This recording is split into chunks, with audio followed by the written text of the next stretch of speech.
नमस्कार। ऐसी भी बेरुखी क्या जो सलाम तक ना पहुँचे। नमस्कार। मुझे आज तक कभी समझ नहीं आया कि एक आदमी शायर कैसे बन जाता है। शायद जब कोई खूबसूरत दोशीज़ा अपने बालों में किसी और का दिल बांध के हवा में उड़ा के पत्थरों में फेंक देती है और वो दिल टूट जाता है तो शायद शायर बनता है। जब कोई बहुत उन्नति करने वाला आदमी किसी बहुत ऊंची अट्टालिका को देखता है और मन में एक ख़्वाहिश सी पैदा होती है, तोड़ दूं इस बहुत बड़ी बिल्डिंग को, तब शायद शायर पैदा होता है। और आखिरी बात, जब कभी अपने गले में पड़े हुए हारों को देखकर और दूसरे के गले में एक और हार ज़्यादा हो, उस हार को छीनने की कोशिश में अपने हाथ में कांटा चुभ जाए तो उस दर्द के बाद भी आदमी शायर बनता है।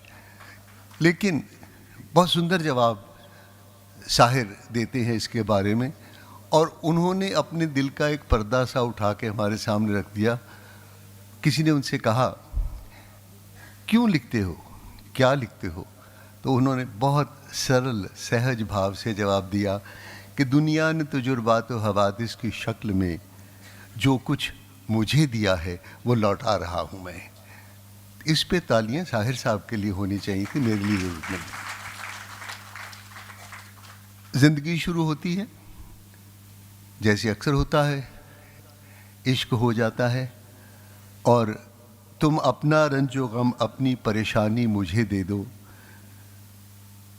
सुधा मल्होत्रा, अमृता प्रीतम, दो नाम उनका रंजो गम साझा करने के लिए ज़िंदगी में धीरे धीरे उन्होंने कदम रखा और उन्होंने कहा कि मैं देखूं तो सही दुनिया तुझे कैसे सताती है, कोई दिन के लिए अपनी निगहबानी मुझे दे दो। लेकिन एक तीसरी शख्सियत थी जिसका नाम बहुत कम लोग जानते हैं, उनके दिल के बहुत नज़दीक थी। मोहब्बत हो गई, शाहिर साहब की लेखनी में एक नई उड़ान आई तो उन्होंने लिखना शुरू किया कि जवान रात के सीने पे दूधिया आंचल मचल रहा है किसी ख्वाब मरमरी की तरह, हसीन फूल हंसी पत्तियां हंसी शाखें लचक रही हैं किसी जिस्म नाजनी की तरह, फ़िज़ा में घुल से गए हैं उफ़ुक़ के नर्म खतूत, ज़मी हसीन है ख्वाबों की सरजमी की तरह, तसव्वुरात की परछाइयाँ उभरती हैं। ये उनकी एक लंबी नज़म थी जो बहुत मशहूर हुई। और आगे जाके शाहिर साहब और रोमांटिक हो जाते हैं। मैं फूल टाँक रहा हूँ तुम्हारे चूड़े में, तुम्हारी आँख मसरत से झुकती जाती है, न जाने आज मैं क्या बात कहने वाला हूँ, ज़ुबान खुश्क है आवाज़ रुकती जाती है, तसव्वुरात की परछाइयाँ उभरती हैं। मज़े की बात यह है कि 22 साल की उम्र होने से पहले उन्होंने अपनी सबसे मशहूर व मारूफ किताब तलखियाँ का सृजन कर दिया। मुझे नहीं पता शाहिर साहब मेरी ज़िंदगी के नज़दीक कैसे आ गए, लेकिन बरसों तक कॉलेज से लेकर और आज तक भी जब कभी मैं शाहिर साहब की तलखियाँ अपने सिरहाने के नीचे रख के सोता हूँ तो मुझे लगता है कि मेरी पलकें भीग सी गई हैं, क्योंकि वो कहते हैं ताज तेरे लिए एक मज़हर उल्फत ही सही, तो उसको उस वादी रंगी से अकीदत ही सही, मेरी महबूब कहीं और मिला कर मुझसे, अनगिनत लोगों ने दुनिया में मोहब्बत की है, कौन कहता कि नाज़िमत जज्बे उनके लिए तशहीर का सामान नहीं, क्योंकि वो लोग भी अपनी ही तरह मुफलिस थे। बहुत लोगों ने मोहब्बत की। और फिर आखिर में वो कहते हैं ये चमनज़ार, ये जमुना का किनारा, ये महल, ये मुनक्कस दरो दीवार, ये महराब, ये ताक, एक शहनशाह ने दौलत का सहारा लेकर हम गरीबों की मोहब्बत का आड़ाया है मजाक। इस पे आपको थोड़ा आह की आवाज़ आनी चाहिए थी आपकी तरफ से। फिर आगे बढ़े, शायद वहीं इफलास और धन। शाहिर कहते हैं अब न इन ऊंचे मकानों में कदम रखूँगा, मैंने एक बार ये पहले भी कसम खाई थी, इसी सरमाया और इफलास के दोराहे पर ज़िंदगी पहले भी शर्माई थी झुंझलाई थी, और ये अहद किया था कि बई हाल तबाह अब कभी प्यार भरे गीत नहीं गाऊँगा, किसी चिलमन ने पुकारा भी तो बढ़ जाऊँगा, कोई दरवाज़ा खुला भी तो पलट आऊँगा। नज़ाकत देखिए आगे, पर तेरे कांपते होंठों की फुसूकार हंसी, जाल बुनती रही, बुनती रही, बुनती ही रही। मैं रुका, तू मेरी नज़रों के लिए फूल चुनती रही, चुनती रही, चुनती रही। बर्फ़ बरसाई मेरे ज़हन व तसव्वुर ने, मगर दिल में एक शोला बेनाम सा लहरा ही गया।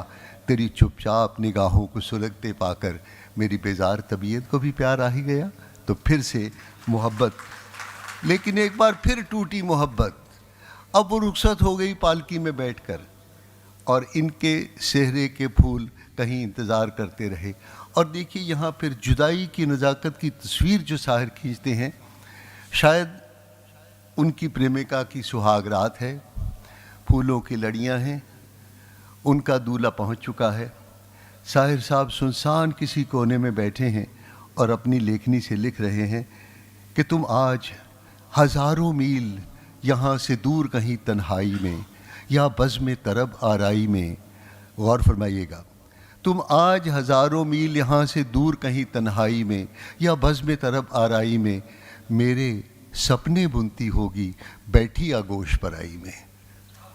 मेरे सपने बुनती होगी बैठी आगोश पराई में, और मैं सीने में गम लेकर दिन रात मशक्क़त करता हूँ, जीने की खातिर मरता हूँ, अपने फ़न को रुसवा करके अग्यार का दामन भरता हूँ। मजबूर हूँ मैं, मजबूर हो तुम, मजबूर ये दुनिया सारी है। तन का दुख मन पे भारी है, इस दौर में जीने की कीमत या दारुल रसन या ख्वारी है। क्या खूबसूरत बात कहते हैं। और फिर जब ये नहीं हो पा तो फिर वो कहते हैं, ये दुनिया अगर मिल भी जाए तो क्या है, यहाँ एक खिलौना है इंसान की हस्ती, ये बस्ती है मुर्दा परस्तों की बस्ती, यहाँ ज़िंदगी से तो है मौत सस्ती। ये दुनिया अगर मिल भी जाए तो क्या है, ये सोचने की बात है। यहीं शायरी ख़त्म नहीं होती। अब लगता है जैसे उनके बाल कुछ कुछ सफ़ेद होने लगे थे और उनको तजर्बा होने लगा था ज़िंदगी और दुनिया का। और नश्वर संसार की झलक दिखाते हुए शायर साहब लिखते हैं, संसार की हर शय का इतना ही फसाना है, एक धुंध से आना है, एक धुंध में जाना है। जैसे कह रहे हों कि दो जागृत अवस्थाओं में जो सुषुप्त अवस्था है, सोई हुई अवस्था है, निर्विकार, निराकार और निर्गुण ईश्वर का अंश निकलता है, हमारा शरीर बनता है, आवरण घुल जाता है और फिर निर्गुण निराकार में शामिल हो जाता है। तभी वो कहते हैं एक धुंध से आना है, एक धुंध में जाना है। इसके बाद कहीं उनको लगता है कि इस संसार में इतना दुख क्यों है, कोई रुतबे पे बैठा है और कोई कांटों पे बैठा है। तो वो फिर कहते हैं, दो बूंदें सावन की, आप लोगों ने सुना होगा, दो बूंदें सावन की, एक सीपी की गोद में टपके और मोती बन जाए, दूजी गंदे जल में गिरकर अपना आप गवाए। किसको मुजरिम समझे कोई, किस पे दोष लगाए। कर्म, संस्कार और प्रारब्ध की बात करते हैं। दो कलियां गुलशन की, एक सेहरे की बीज गुंथे और मन ही मन मुस्काए, दूजा अर्थी में चढ़े और मिट्टी में मिल जाए, किसको मुजरिम समझे। ये भाग्य विधाता का खेल जब शाहिर को समझ में नहीं आया तो फिर उन्होंने मोह के धागों की परिभाषा बहुत सुंदर कही है। मन रे तू काहे न धीर धरे, जो निर्मोही मोह ना जाने उसका मोह करे। ये जो चीज़ें घटती बढ़ती हैं, टूटती हैं, बिखरती हैं, गुम हो जाती हैं, उनको हम सीने से लगा के रखते हैं और वो जो ईश्वर की अनंत धारा है उसके बारे में भूल जाते हैं। इसलिए शाहिर हमको कहते हैं, इस जीवन की चढ़ती ढलती धूप को किसने बांटा, संसार से भागे फिरते हो भगवान को तुम क्या पाओगे। ये आजकल के जो सन्यासी लोग हैं उन पर उन्होंने तंज करते हुए कहा है, इस लोक को तुम अपना न सके उस भगवान को क्या पाओगे। शायद कह रहे हैं, जैसे गुरु नानक देव जी महाराज कहते हैं कि जो गृहस्थी है, जो सुंदर परिपक्व गृहस्थी है, वो ही ईश्वर का सबसे बड़ा भक्त है, जो दुनिया को छोड़ देता है और फिर एक ज़बरदस्त चोट करते हैं, ये पाप है क्या, ये पुण्य है क्या, रीतों पे धर्म की मोहरें हैं, हर युग में बदलते धर्मों को कैसे आदर्श बनाओगे। क्या सुंदर बात कहते हैं वो। लेकिन ताली बजाने का मन हो तो करिए ना। शाहिर साहब की याद में, उनके चुने हुए लफ्ज़ों में कुछ इस तरह का जादू है कि शायद हम लोग ताली बजाना भूल जाते हैं, लेकिन बजनी चाहिए। लोगों को अक्सर ये शिकायत थी कि साहिर साहब क्रोध के शायर हैं, युद्ध के शायर हैं, गुस्से के शायर हैं, लड़ाई के शायर हैं, ऊंच नीच के शायर हैं। तो उसका जवाब देते हैं अपनी शायरी में। वो कहते हैं कि मैं शायर हूँ, मुझे फितरत के नज़रों से उल्फत है। मैं शायर हूँ, मुझे फितरत के नगमों से उल्फत है। मेरा दिल दुश्मने नगमा सराई हो नहीं सकता। मुझे इंसानियत का दर्द भी बख्शा है कुदरत ने। मेरा मकसद शोला नवाई हो नहीं सकता। अब जी हाँ, ताली होनी। अच्छा, मैं रुक जाया करूँगा जब आप, ताकि आपको ताली का समय मिल जाए। मैं आगे बढ़ जाता हूँ बहुत जल्दी। साहिर साहब ने जितना सुंदर बम्बई के गानों को एक विस्तार दिया है, शायद किसी भी शायर ने उनसे पहले या उनके बाद नहीं दिया।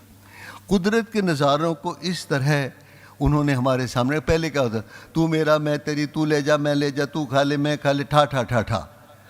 लेकिन उन्होंने इस खूबसूरत ढंग से कुदरत को सामने रखा। जैसे वो कहते हैं, चांद मध्यम है, चांद मध्यम है, आसमां चुप है, नींद की गोद में सारा जहां चुप है, दूर वादियों में दूधिया बादल झुक के तुमको प्यार करते हैं, दिल में नाकाम हसरतें लेकर हम तेरा इंतज़ार करते हैं। कहाँ देखिए, क्षितिज के उस ओर चांद और धरती मिलके प्यार कर रहे हैं, और यहाँ आशिक अपने आंसुओं को अपने दामन से पूछता हुआ कह रहा है कि मैं तेरा इंतज़ार करता हूँ।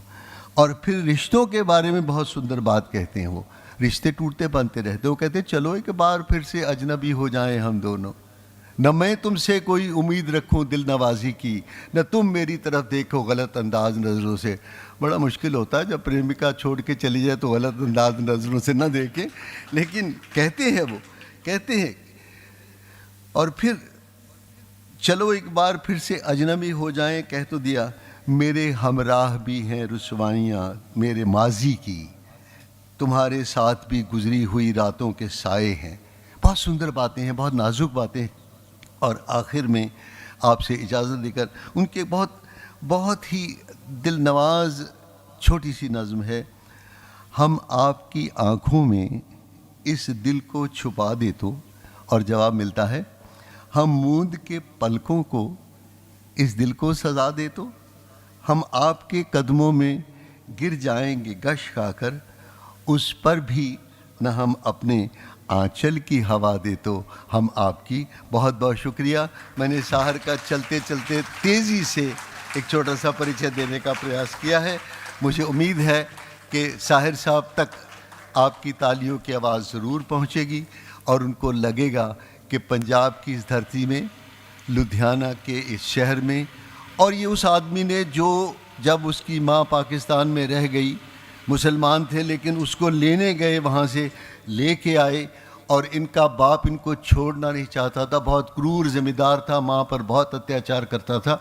तो 8 साल की उम्र में इन्होंने अदालत में खड़े होकर कहा कि मैं इसके साथ नहीं, अपनी माँ के साथ जाऊँगा, जो मेरे लिए श्रद्धा की मूर्ति है। नमस्कार और धन्यवाद।